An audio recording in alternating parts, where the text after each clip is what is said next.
not even reading her body language, because he's just going through the motion of, okay, we're at this point. Yeah, like he's just thinking, yo, I'm getting to this point. And then that's where these guys will fall under the trap of them. They've set themselves. I'm not saying females are trapping them. They've set themselves. There's no such thing as a woman trapping anybody. Yeah, no, if you choose to walk into my body, whatever you find there, that's your problem. If a baby comes out of that, that's your problem. I don't understand the concept of trapping a man with a baby.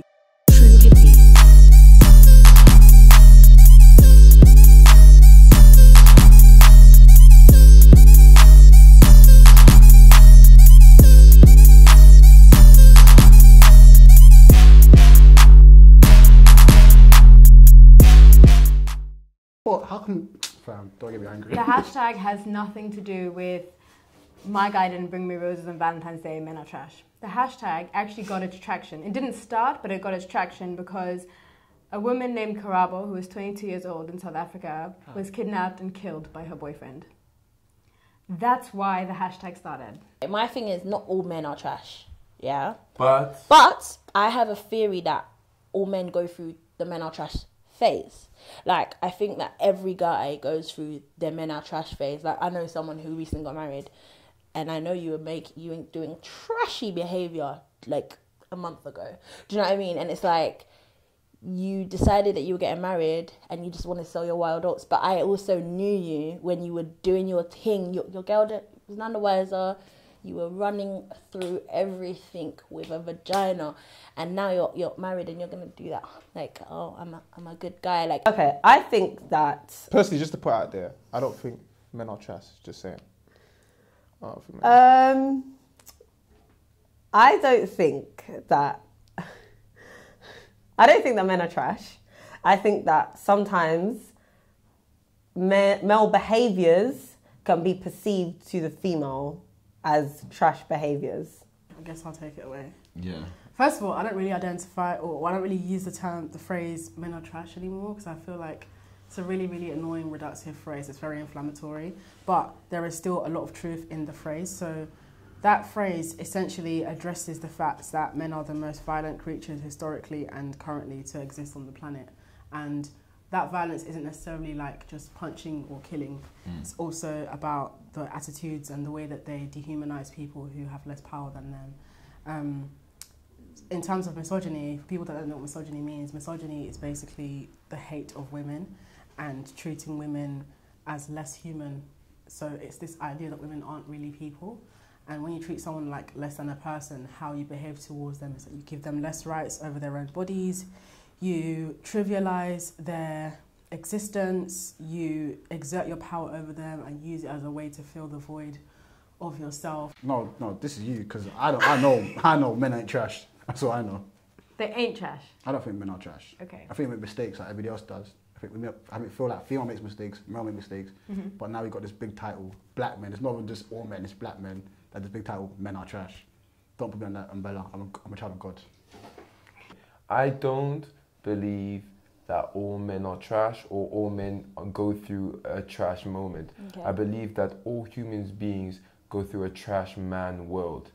You know, that's the problem. The problem is the societal structure which we all go through. We all end up becoming this brand or this manufactured of a stupid patriarchal society that damages both men and women equally, you know, and I feel like we all go through life, and that's the problem. We go through life, we are preconditioned, we have gender roles, and we self-fulfill those gender roles.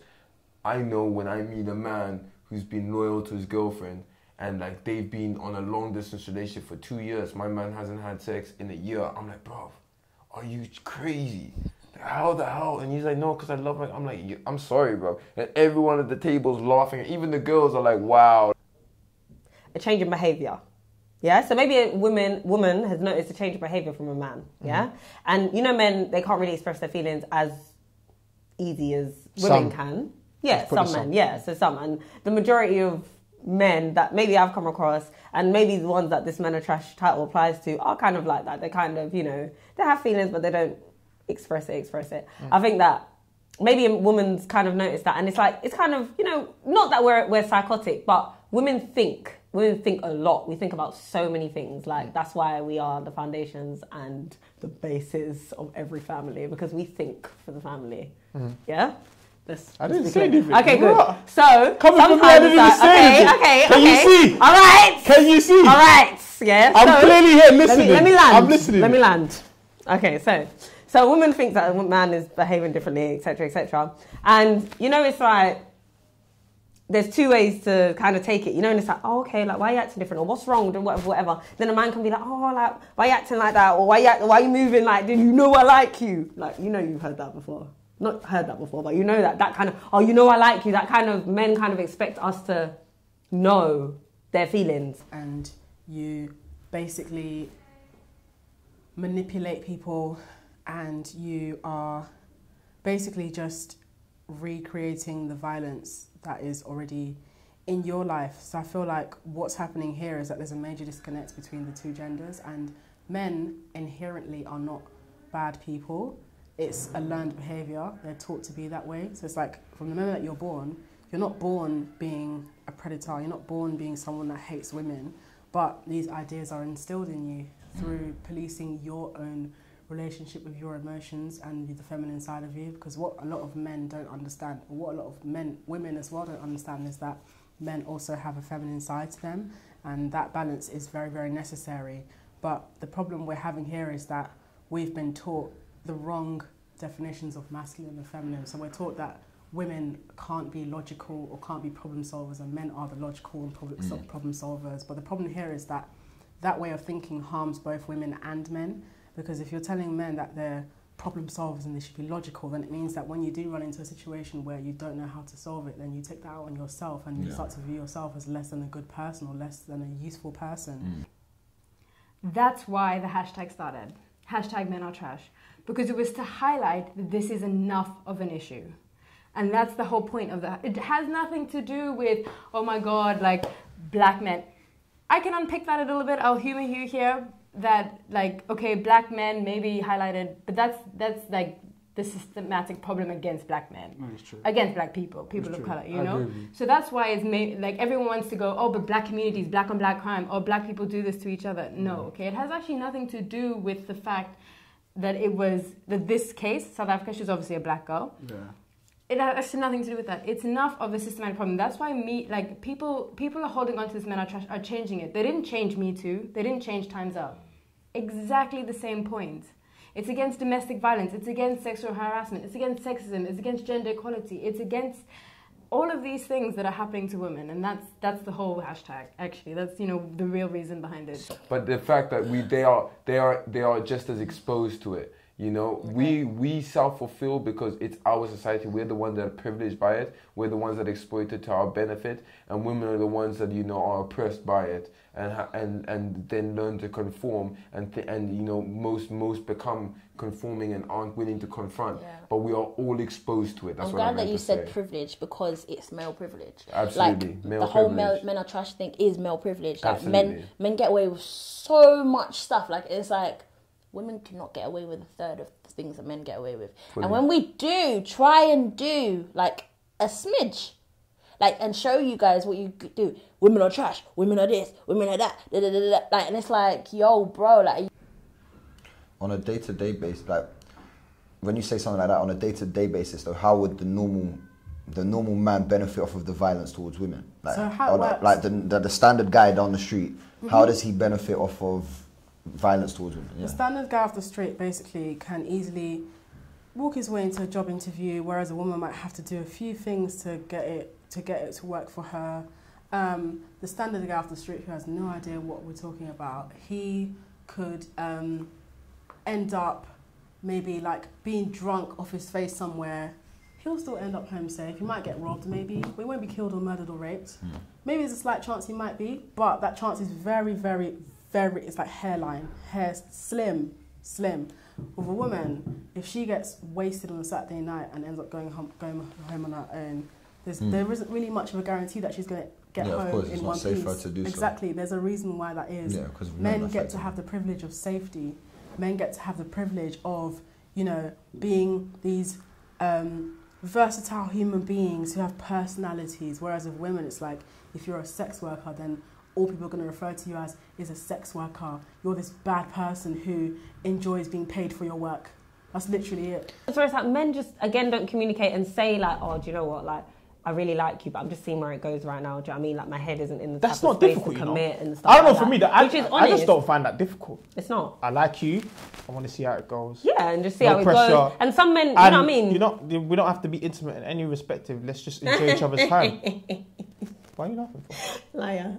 No. You're just a liar. Why? You're a liar, because that obviously plays a part into it as well. No, not for me. Let's be real. So I'm expecting you to come around my house the first time we go out, and then I'm going to need this boy off right now. Let's be real, yeah? Why? If you're intimate with Wait, you're making it seem like a man can't control himself. That's what you're basically saying. They can't. Bro, she fully mugged men. What? So men have no self-control at all? At all. Why? So a woman is that... Yeah, you're asking me why men don't have self... Ask yourself. No, but you made the statement though. I'm telling you, men actually have self-control like that. Okay. A big kind of thing to take note of is the respect that men have for each other. So as a woman saying, nah, I'm not interested, I don't want to give you my number, the guy's still going to try. But saying, I have a boyfriend, he's suddenly going to stop. That's so true. And, you know, and I read it. So true. Like, and I read, you know, a couple of people have said it, and it's just that men have more respect for another man. For me, I would say that kind of goes back to what I was saying about coercion. The line between consent and teasing is a thin one, but consent is consent.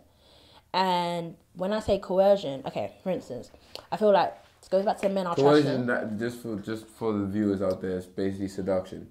No.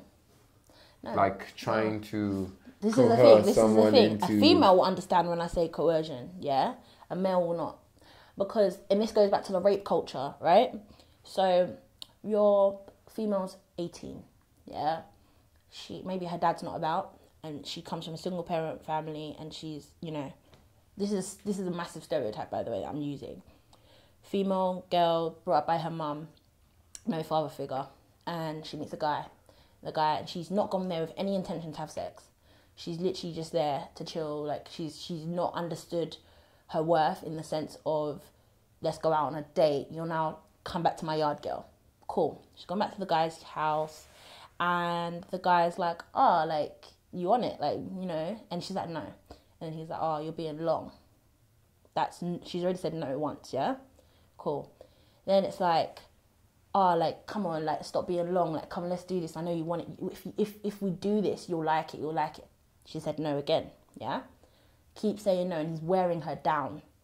That's coercion. And that's that for me, and what I've seen is when a guy has prayed, he doesn't realize he's doing it, right? So this is something guys don't realize they're doing, and that's to do with the rape culture. You don't realize you're doing, or where you're actually like kind of picking away at the girl's insecurity. You're playing it like, oh, I'll leave you, you're being long, oh, there's other girls out there that will do this thing, you know what I mean? Like, and you're picking away at that, and you're chipping and chipping and chipping and chipping until she finally says, yeah. Well, I'm not answering that. You go first. That's a matter. I think she says no, don't do nothing. Take yourself out of the situation because, boy, that's rape now. My niggas don't get involved in that. That's not a good look. Being a rapist is not the one. Like, rape isn't, like, I don't know, but that's not the one. So it shouldn't be the one just because of the title rapist. It shouldn't be the one because of what you're doing to someone. In general, like, I mean, sorry, I didn't word it right. That's why I didn't want to do subjects. I didn't word it right, but rape isn't, like, disgusting. Like, the line is blurred, I can't see. Well, the thing is, if you were serious about women being people, then you would make sure that you look out for that. You would make sure, you would ask, you'd 100%. Find a way to make sure that person's 100% into it. Because people don't have to be ripping their clothes off to mean that they're No, you can feel it. You know when you can tell. And as soon as that's the case, you just ask if you're all right. You have to make sure you ask them questions. Like, you have to, at the end of the day, you can't be put at risk as well of any of that. Because I believe personally in this country especially, there are cases where men have been accused that that have been then in court been gone on to be found innocent. Whether or not they were innocent, I don't know, but in terms of being proved it, but their name's been dragged through the mud the whole time. Now, if this is a guy with an accusation that's been thrown at him that never done it, that's a problem that I have. Is in this country, their names are revealed before they're found guilty, which then means no matter, and we have the internet. So these people in 10 years apply for a job or whatever, the first thing their new employer does, Google their name, rape case, they don't care if that says innocent. Of course, it's just it's straight, boom, rape near it, we're out. And that I feel is something that, you know, that's why I think now more than ever is more important. It's always been important. Don't get me wrong. In my life, it's always been important. But I feel like now it's a thing where guys, like, seriously, you have to know, you have to ask, you have to communicate. So there's a very thin line between, is it consent and coercion? Yeah. Because I think that a girl could flirt, for instance, with a boy, yeah? Flirt, you know, Netflix, chill. Crunch time, say no, right? And that's, she's within her, like, all her rights to do so. She can say no. Facts. But I think in some situations, maybe she might feel like she kind of has to say yes. Pressure. Because it's kind of annoying from a boy's perspective. I talk to males, like, you know, I talk to my male friends, like, from a male's perspective, to, like, be putting in, like, work, and the girl is acting like she's on it in that way, and then kind of acting like last minute, oh no, as if it's the man that's been doing it all the time, and it's not. Do you know what I mean? The thing is, like, so many guys are coming out with this. Oh, you know, I'm not even going to talk to girls anymore. Oh, I can't even hit on someone. You can. Like, is it so hard to know when someone's not into you? And it was put so nicely by someone I went to a talk of, and they said, we teach people to know no is no. What about yes is yes? I'm sorry, for people, like, you, if I want to have sex with you, I will be ripping off your clothes too. If I'm not doing that, surely you're uncomfortable now, you can realize I don't want it. I'll give you. If you ask me for my number and I'm going, yeah, maybe I'll give it to you later, or let me take yours, I don't want to give you my number. Do you know why it is that girls don't say no to some certain men? Because they're scared. Oh, completely. Because some men move mad, like, they can't take rejection. I can, but certain men cannot take rejection, and I think that's an ego thing as well. I think we have, as men, we have a lot of ego. So when we do get rejected or feel like a girl's not feeling us, we get a bit aggressive and get a bit, like, what's it called, persistent. So we don't leave them because they said no until they say yes. So that's it. That's why I agree with you. And no, and like, and I can assure you that as women, we know this. It's true. We know it. 100%. How many times have I, like, my own experiences, I've been in situations where I felt like I need to give my number because I'm worried about my safety. For guys, that is something that we don't understand. Yeah. But I also will say that I don't agree with you that guys will never understand coercion, and it's wrong, because not only is it wrong, but it's something I've experienced.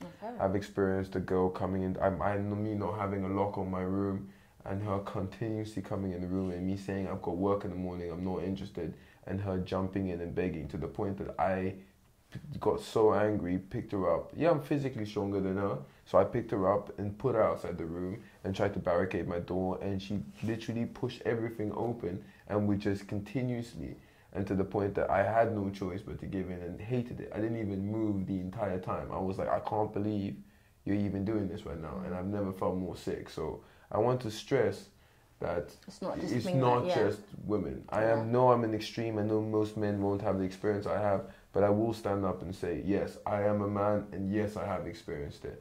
But I also will say there is a big fine line between seduction and coercion.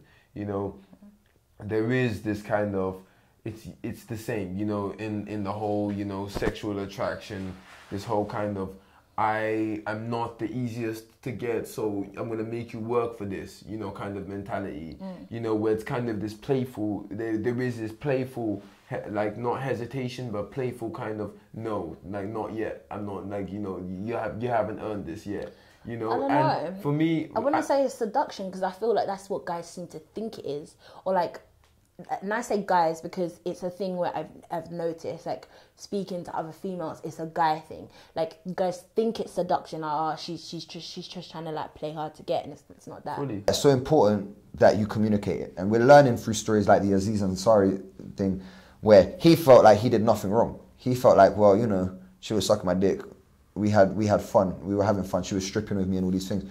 Because you can have round one, doesn't mean that it's an automatic sign up to round two. As well, I think that's also something that men need to understand as well, in that respect. That, you know, as soon as a man has round one, they're thinking. Because it's like, if I borrow money from you, if I'm like, can I borrow £5? You're like, you're taking from my wallet. Doesn't mean that if I come here back and take £20, just take it without asking. Yeah, exactly. And I think, it's again, it's education. I think at the same time, if you're raised right, you should know these things. It shouldn't be you put yourself in a position where that's a risk for yourself. And you know, obviously, if you again, as you said, if you care about the person that you are with, then you will care more about their body language, about what they're saying, about you know their eyes, everything. It will not reduce your sexy time by just asking, do you want to go ahead with this? How are you feeling? But a lot of people aren't having sex with people they care about nowadays, and that's a whole different topic. And that's why I think, in that respect, that's why guys probably aren't reading the body language and are so caught up in the when women aren't saying, hey, no, I don't want to have sex, and they're just literally hoping their body language is recognized. No, the guy in his head at the moment is only linking up with this person to fuck. In his head, when he's doing the whole moving to her over the phone, whatever. If his intention is solely to fuck and nothing else, when he's in that area, in the intimate setting, he's more than likely not even reading her body language, because he's just going through the motion of, okay, we're at this point. Yeah, like he's just thinking, yo, I'm getting to this point. And then that's where these guys will fall under the trap they've set themselves. I'm not saying females are trapping them, they've set themselves. There's no such thing as a woman trapping anybody. Yeah, no, if you choose to walk into my body, whatever you find there, that's your problem. If a baby comes out of that, that's your problem. I don't understand the concept of trapping a man with a baby. Doesn't make any sense. Like, you made I wasn't even talking baby. I was just but what talking... I mean is like that's a whole different conversation in itself, of the whole idea of trapping. It's like we put the blame on women for men's decisions. It's like we're completely isolating men from the choices that they're making here. And it's like, this leads onto the topic of like coercion and like trying to, when a woman has said no, or when her body language is like not really 100%, and you're like, oh, but don't you love me? No. But then again, I'm not saying that then the man is wrong if the female does feel pressured and he doesn't know that she feels pressured and he thinks that she wants it. So then they... Do you know what I mean? I'm not saying that... All this is just a big ball of communication. This reverts back to communication. You love communication too much. I'm telling you, it's the biggest thing. It's the biggest thing that keeps and holds a relationship together. Yeah, but you think you could be in the middle of Netflix and chill, yeah? You're getting all cozy, then you start having a conversation. Clearly. Having a conversation about what though? What the conversation? Yeah, but you're not going to have that conversation, are you? What? Oh, what? But you're not. If you're about to... Yes, you're not going to have that conversation. You read it. You read you know it, what okay. I mean? You read it. And then what happens? Yeah, you read it. You seem to be such an expert in this situation. If the man reads it wrong, yeah, but then the woman now retreats, then the man should know. There's some nice retreating, or it's like you don't really want it, but you want it. But then there's strong retreating where you really don't want it. And I think that men need to be able to differentiate that. And it's hard. I'm not saying that it's not. And that's probably where the thin line comes into. That's why I said it's very, very thin, because it's very, very hard to read that, especially if you don't know someone very well, or I don't know, maybe you've been intimate before and you know what I mean, you just think that's normal. So I think that's why there's a thin line, you know what I mean? It's very delicate. Okay, fine. But I just think, I don't know, I think I understand that, and I hear it. I do hear it. I have to agree. It does make it a very hard line to understand. But I still stand by, you will know if someone wants you. And we also need to change it. I think it's that, like, it's not, of course, it's not every situation you think, I feel so threatened, I need to give this guy my number. No, you might be interested in the guy. That's true. But, like, and I mean, this is me stemming into communication, and I think as a society, we're not good at communicating. When you don't like someone, tell them you don't like them. Don't ghost them. Like, I don't agree with it. You're just being a coward then. And, you know, and it's just, and I think we also lack communication. It's, like, not even to get so deep into it, but it's the same in the bedroom. Like, no one wants to communicate what you like and what you don't like. It's the truth. We don't speak. We don't speak to our partners. We don't speak to nobody. So, like, it's actually a lack of communication. And also, we're told not to communicate these things. Do you think we're taught it? I don't think we're taught it. I think it's just a natural thing. It's a natural thing of just, you assume you know what the person wants. You feel like you know the person so well that you just assume. I don't think we're taught it in the way. I just think that we just don't learn it. We just don't learn that communication is key with everything, every situation. So, you think we're taught it? I think we don't learn it, we don't taught, like, we're not taught it, your English, sorry. So deep. I don't know. I kind of think, we don't learn it. I think we don't learn it because we're not taught it. And it's up to you to also, within your circles, to express that communication is important. Yeah. It's something that you should learn in families. You know, families don't communicate. We learn it already from the get-go. Like, you can be in a family and no one speaks in your family. It's true. No one talks about the really harsh things that are going on. So you don't learn that communication is key. You don't learn that we should be communicating because that's the way forward. We don't learn it in our friendships. Do you think because in the West would like not program or taught like to just roll with the punches? So if something's happening that's hard to you, just roll with it, just keep going. Doesn't matter, you don't have to talk about it. But now I think nowadays with depression and stuff like that and anxiety and stuff like that, we are taught now to talk about the situations that were going mentally in our heads. So I think with time, hopefully, we start talking about stuff like this, start communicating in bedrooms and in relationships and in situations where you feel uncomfortable. I mean, we'll say, come over, let's chill, whatever. Yeah, that's cool. But I'm just talking about in a respective of... Imagine he doesn't want to be blunt and be like, come to my house, let's have sex. He doesn't want to be blunt. Exactly, he doesn't want to be blunt. So he uses the term Netflix as chill. That's the same thing. Not really. Yes, it is. Okay, cool. See? That's communication now, see? No, it's not. It's just being smart with it. Okay, cool. Now, game. Drop a bit of game in there. You know what I mean? Don't just... Are you going to run Netflix? Am I going to run game like I'm trying to move to you now? No, like, I'm just saying. No, but you came up with the scenario, so clearly he's done it before. Clearly no, I haven't. Gone to a girl and be like, Mandy, do you want to come on Netflix? I actually haven't. I'm just... Coercion. Again, it comes back to this whole idea that women are seen... Well, women are taught that their bodies are here to be consumed rather than to be lived in. And so it means that we attach a lot of our value to pleasing men. And when you don't make a man feel pleased, you then take it out on yourself and you feel like you're a bad woman. So what you want to do is show love by using your body as a tool. And so when you decline an opportunity for intimacy, then it's like, oh no, like I should take part in this thing because it will make him happy, so I'm going to do it anyway. Whereas of men are taught to prioritize their own happiness and get their own. So it means that if they don't want to take part, they won't take part and they won't feel like they've lost anything. And the woman will still feel like, that's okay, we'll do it another time. That's why it's very unbalanced. As a woman, I feel like I see too much of that. I see too much of the degrading of men. And from being a woman that's got a lot of males in my life, I really like, every single male will know this, I uplift my men because in order for the man to be, you know what I mean, foundation or whatever, or builder, the figurehead. Figurehead and stuff like that. You need to kind of like nurture him a little bit, and that's kind of always been there. That's like, not to say that, you know, behind every successful man is a successful woman. Yeah, and all of that, you know, all of these nice stuff. So I feel like at the end of the day, I'm kind of like, sometimes don't just cuss. Try and maybe see a reason, kind of try and nurture them a little bit, because empathize. Yeah, because everyone has, you know what I mean? Everyone has a good side. And I feel like men's bad sides are highlighted too much.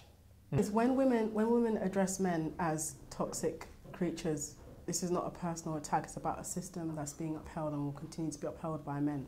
So it's like, as long as, if you are not going out of your way today to actively do what you can to make a woman's life better, because it's hard enough to exist in this society as a woman, then you're complicit in the very system that seeks to dehumanize her. So it's not about not all men, it's not me. Because that's what happens with white people. When I approach white people, I'm like, you're racist because you're complicit. They're like, well, it's not me. I didn't create racism. I didn't create slavery 300 years ago. It's like, well, it doesn't matter. You don't have to create it to contribute to it existing. So by you being complicit and by you being silent and by you, like, it's tiny things. It's always the tiny things. Like, you know, you laughing at a joke that a guy has made that's clearly misogynistic. Because that you laughing at that is you actually encouraging that, and encouraging that is what fuels that violence towards women. And we're never going to have this violence stop if men are victimizing and centering their little feelings. It's like, I don't care about your little feelings as a man, because your little feelings might hurt, but that won't stop you from benefiting off my oppression. Because if you look at the way society is actually built, we've got the black woman at the very bottom, then black men, then white women, and the white man at the very, very, very top. So it means that black women are the least protected in society, yet we have to do the most protecting of everyone. And it's like, as a black woman, when I want to speak out to black men or even to white people, to anybody, I always have to like be, well, I used to do this very recently where I used to be like, oh, let me just not, because I don't want to hurt their little feelings. But now I'm like, I don't care about hurting anybody's feelings when I'm speaking about my oppression, because like, it feels like someone is standing on my neck And me saying you're standing on my neck and they're telling me, can you not be so loud please while I'm standing on your neck because you're screaming, it's hurting my ears. It's like that. It's like, what I'm not going to do is coddle anybody. And it's like, you will not lose anything by choosing to be like, what can I do to help? And when men have that question, the answer is listen to women. Listen to women. And it's like, women aren't saying these things to be dramatic. And it's like, even if women are like, we hate all men can die. Guess what? It doesn't work. Misandry as a system does not work. The reason why is because women do not hold that power in society. If misandry was actually effective and hurts your feelings and harms you, men will be dying like women are dying. And that's why misogyny exists as a system that's harmful. Action doesn't always need to be violence or aggression, but action is what's important, not anger and not violence. If you have had, and many women, like I spend a lot of time with women that have been raped, you know, that have spent a lot, you know, I don't even like spending time with them. It's just shocking to me, you know. It's not, people think it, you know, it's just a few, you know, rare cases. In my life, in almost every country I've been in, I can speak to a woman that's gone through some form of really intense kind of like a trauma from something that happened to them as a little girl all the way upwards. And I realized, like, look, it's so difficult, it's so beautiful for me to see these women still fight on for men and still develop relationships. Like, after you've had a man do that to your body, how could you? How could you even trust someone else near you? And I think it's beautiful. But there are obviously some women that have been so badly damaged that they've completely just filled this anger. And we must also understand that that's a pain from within themselves. They are outer reflecting it, but they can work against the movement. But we must also like hold our hearts open towards them, you know, and really look at their particular situations, not just shut them down and be like, yo. And that's what I say with people that, you know, are angry at vegans at the same time. Like, I'm like, cool, like, listen, I know there are vegans that are super pushy, that are always in your face trying to push their agenda. But we must understand why are they the way they are. And for them, from their lens and from their perspective, they are seeing it and feeling it so much more intensely than we are. So to us, they look extreme and out of place. And to them, they just are so frustrated. They cannot live another day in complacency. No, oh no. You got notes? I got notes. I don't have notes. It's actually, no, it's a beautiful quote. It's a really beautiful quote. It's one I stand by fully. And I just think I should share it. Like, it's so nice. It's actually by my mama. So, you know. Yeah, I told them about her all the time. Like, and it's more just based on feminism and like equality and why you know, like why I'm a feminist and all like behind it. But it's the standard against which we measure equality is not a male standard. I don't want to become a man. I want to be a woman, and I want to be loved as a woman, and I want to be respected as a woman, and that's it. Like, I think a lot of people feel like feminism is about women hating men, but even just like wanting to be men. I don't want to be a man. No. I agree with you. You know, I think that's the whole thing about it. It's actually just, we just want equal opportunities. I think that society definitely encourages this kind of culture where women are seen as subordinate to a man. That's the right word. That works. Yeah, that's the word. Subordinate to a man. I feel like anything from the culture of like our uncles in the family, or like older male figures in the hood or on ends or whatever, you see how they're treating females, or you see how they're speaking about females, and even to a certain extent maybe some music. So hip hop is obviously, you know, they argue a lot about the objectification of women and stuff like that. You see it become so normal that maybe men have then just taken it and run with it. Do you agree? Yeah, I hear you. You really rightly pointed, we need to train our boys fully. And I need to point out this beautiful initiative that is happening in Kenya, you know, where, I don't know if you saw it, most people have seen it, when they're going into schools and they're separating the boys and the girls. And, you know, the girls are learning, like, you know, martial arts and how to defend themselves. And the guys are learning, like, you know, they're all screaming, like, I will fight for my women. Yeah. You know, I will. And we're like, the men are around other men. You know, they're environments where they're around. Because it's true. It's not about how men act when they're around their girlfriends. It's about how they act when they're around their boyfriends. Yeah. So when you create entire classrooms of guys all together fighting for something, they know, yo, me and you went to like 2 years of you know, women empowerment class. Like, if I see you acting that way, bro, you know, like, all of us, we're going to disown you, you know? So I think that us creating these pools of, you know, men uniting together to fight, to become feminist, you know, men are feminists, that's how we create it. So I'm glad that you brought that out. And shout out this initiative in Kenya. Like,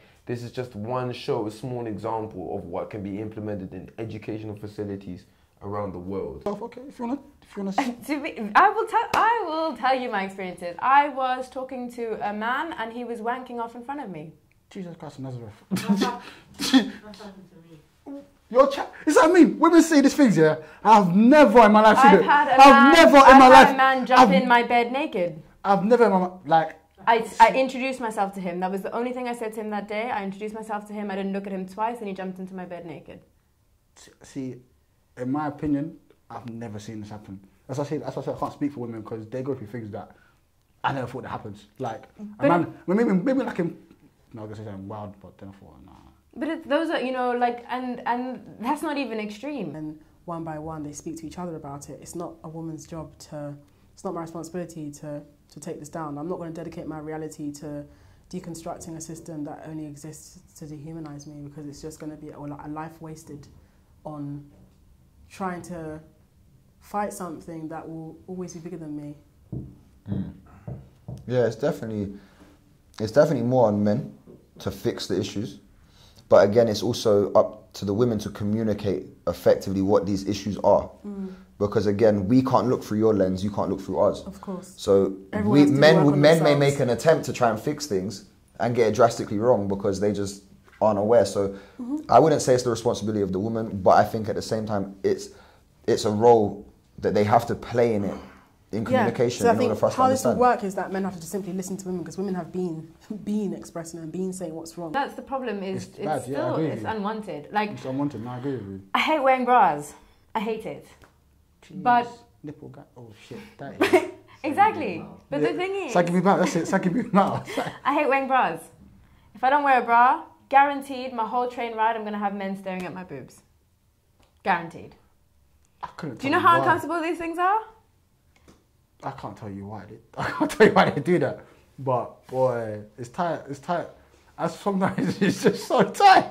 Black women who are the ones that are labelled as angry, difficult, argumentative, always trying to write a thread and drag someone, they are the ones that are actually educating people, because their anger, actually people are like, she has a point there. It's true. So a lot of these movements, majority of these movements, is black women that have started them. And so like, we don't do enough to appreciate black women. What we're doing instead is calling them angry and calling them irrational for having resentment towards the very people that don't even look out for them. It's like, as a black woman, I want black men to look out for me. So people saying that, oh, you shouldn't criticize black men. It's like, you know, you can love someone and still call out their oppressive behavior. Like, black women don't hate black men. We hate how black men treat us. And again, it's like, we're not saying that it's out of nowhere. There's a system that creates that way of thinking. But then it's like, you don't see the way you're harming me as enough of an emergency for you to stop. And so me telling you you're hurting me is not enough. So it's like, at this point, you can't be policing. And that's the problem we have here. We have this thing called tone policing, where as much as the person's message is actually true, clear and direct, you're like, well, you shouldn't have said it that way, like, because, like, don't you know, you're hurting my feelings by saying that. I'm going to say again, I don't care about any man's little feelings.